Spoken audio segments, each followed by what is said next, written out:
Caroline, thanks so much for coming to speak to my students. I think we've got the most beautiful day of the year. It's absolutely It's stunning. so nice to be out here with you. Yeah. And today we're going to be talking about pitching and communications plan.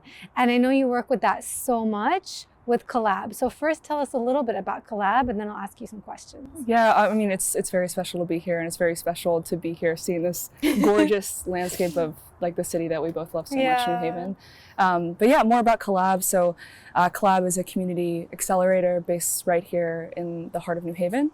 And, you know, our core philosophy and mission is we believe that every single individual in every single neighborhood in the city deserves the chance to take a risk that is entrepreneurship, be able to fail safely, and really be able to bring success to their neighborhood. And so for us, we try to reduce the barriers to allow more individuals to use the pathway of entrepreneurship to be able to build wealth for themselves and their families, and really be able to make an impact on the neighborhoods and communities that for so many of them they grew up in. And I think the last thing I'll say is we particularly focus on individuals that have a lot of barriers to entrepreneurship. So folks with lower incomes, women, people of color, folks with different immigration status, to make sure that everyone has that fighting chance to be able to build something for the community that they love.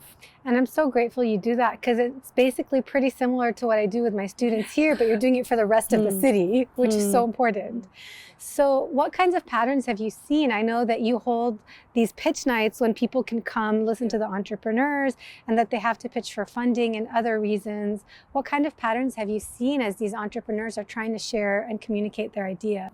I think a couple of things come to mind. I think one is that a big part of our curriculum and the way that we teach entrepreneurs is about confidence building, and it's about entrepreneurs leaving the experience of the program, centering their own experience and realizing how much that they have to offer. And so one thing I notice in pitches and in communication for some of our entrepreneurs is we really try to say, hey, you bring a lot of expertise to the table. You know more about your customers, about their needs and their wants than a lot of the audience members that are listening to you pitch.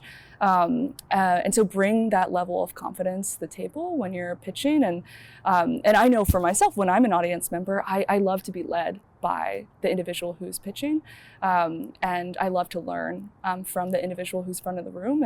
And so if entrepreneurs see themselves in that position as, hey, I bring a lot of expertise. I've talked to dozens of customers, and I think that's a powerful stance. And obviously, there's a caveat that pitches are also an opportunity for permeability. It's an opportunity for the entrepreneur to learn from the bevy of expertise in the audience as well. And so, seeing pitches as an opportunity for kind of mutual learning, both that they have a lot to share to the audience member or to the stakeholder in front of them, and the stakeholder has a lot to offer them.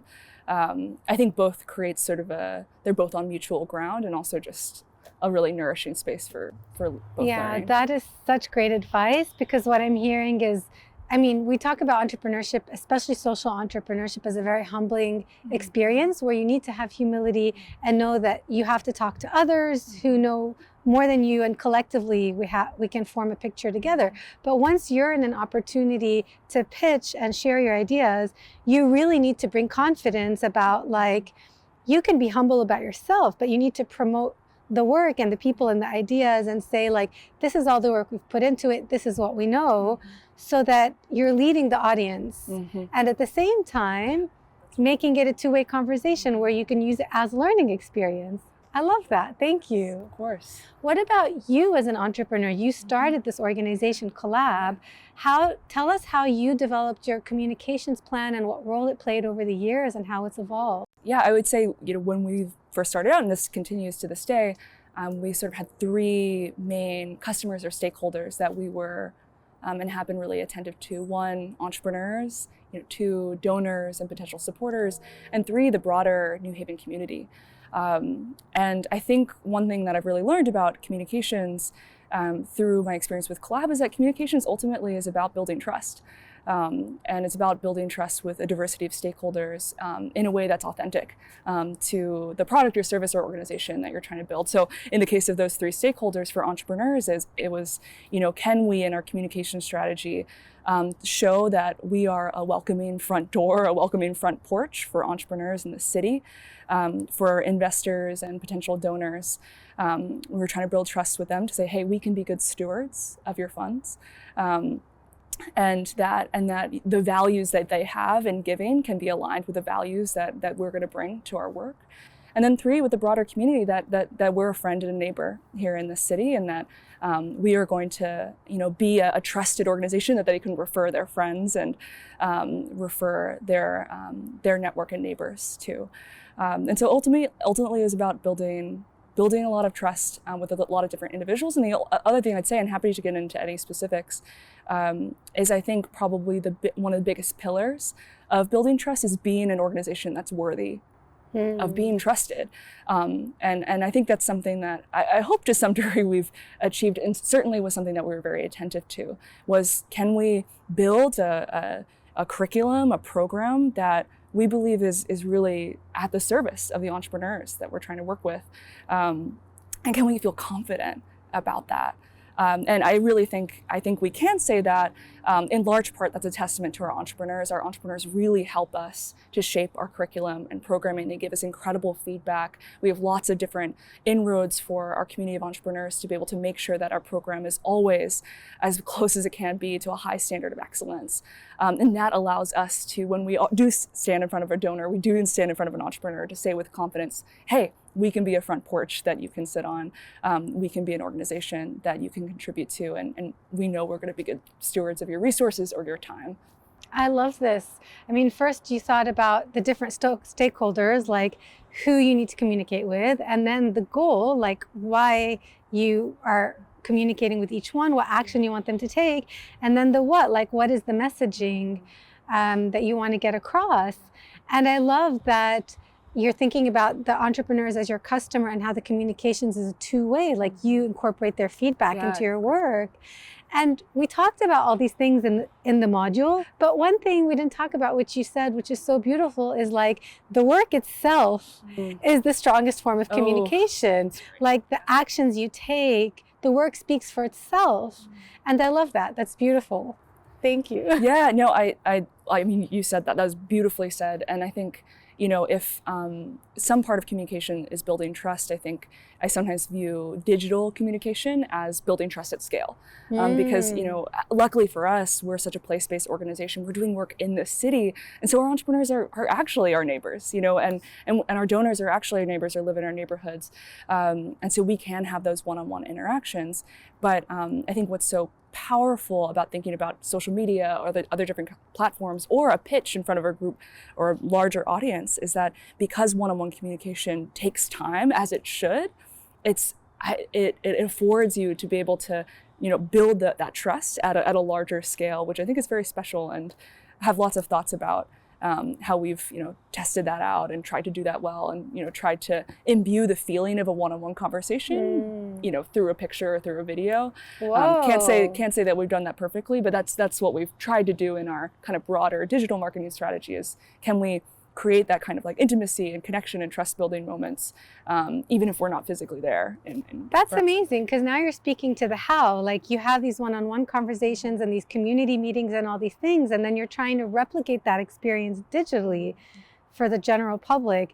Do you tell us more? Like how would you replicate that feeling digitally? Yeah. So a couple things come to mind in terms of communications at a broader scale than a one-on-one conversation. One, we have a very we attempt to have a very relationship-based and node-based approach to outreach, again, because we are doing outreach within New Haven and within Connecticut.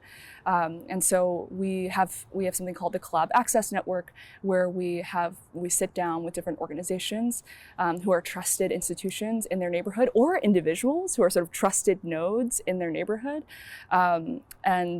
And they have become our big champions to be able to spread their word to their communities and the people who trust them. That's been really helpful for us. because those individuals have built trust in with their different stakeholders and constituents. I think another thing I would add on to there is that going back to that sort of permeability and mutual learning, in having those conversations with neighborhood nodes, they also teach us a lot about how to make sure our programs are accessible. So for example, I remember in the early days sitting down with the amazing folks at IRIS, and we IRIS said, is an NGO in New Haven that yeah, focuses on refugee settlement. That's right. Yeah. And they gave us some really, really great feedback about how do we make sure that our programs and our marketing and our communications are amenable and exciting for the constituents that they work with. And so that's one way that we've scaled, is building this access network such that when we launch a program, we have, about 60, 70 or so folks that we email, we reach out to, we call, and then they spread the word in a kind of node-based way, which I think has been really special. And then second, digitally, yes, we use social media. We have our website, and I don't think we're experts, but I think by any means, but I think we've really prioritized using video and pictures, and particularly I think going to the events of our entrepreneurs, to one, as a moment of celebration for them, but also to kind of see, be able to take pictures of their work in action. To take people there. That's exactly right. That's taking selfies, showing the care that our team has for our entrepreneurs, but also showing our entrepreneurs being incredible. And I think that I'd like to think, and I think I've heard this from our supporters and our broader community, that it's special to see our entrepreneurs be celebrated, and also for the individuals in our audience to say, hey, I know that person, or I've been to that place, and so that's allowed us also to scale. What was your top moment in your implementing your communications plan? Is there anything that stands out as like the most well-received email or social media post or one-on-one meeting or town hall, or anything that we can extract some lessons from about what works really well? Yeah, something that stands out is we're pretty attentive to our annual reports. We really enjoy creating them as this moment in an organization. You're the first person I ever heard who said you enjoy creating your annual report. Yeah, I mean, it's an opportunity. I mean, I personally just love design, and I think design is an expression of culture. It's an expression of values, and so annual reports are this kind of big, large moment in the year of an organization, to be able to catalog, archive, and also talk about how you've evolved or failed or changed. And I think that's really special. And so we've taken great care with our annual reports every year as a means of transparency for our donors and stakeholders and entrepreneurs, and also moments of celebration. And so I've enjoyed many of our annual reports. We once did a book, like a bound book, which was really fun, and it's kind of, I think there was a certain kind of intimacy there, which was great. And I think it's also just such a great opportunity to celebrate the progress of not just us as an organization, but each of our entrepreneurs, to talk about whether it's a large revenue milestone that they've all collectively hit, or whether or not one of them's opened a storefront or a food truck, and featuring their pictures. And I have gotten some feedback from entrepreneurs that that's special to see themselves in print, to see it on a physical copy, to see that around coffee shops in the community. And that's something that we've done before, is definitely give our annual reports to donors, but also sometimes put them in coffee shops. And, I love that. And sort of increase some accessibility to us as an organization in that way. And beyond that specific example of the printed annual report, I also think what I'm hearing that's generalizable is, like, whatever it is, if it's your annual report or a social media post or a meeting or anything, just put a lot of fun and joy and love into it, and share your successes, and also share your learnings and failures, and share your work. Exactly. Okay, thank you so much, Caroline. Yeah, all right.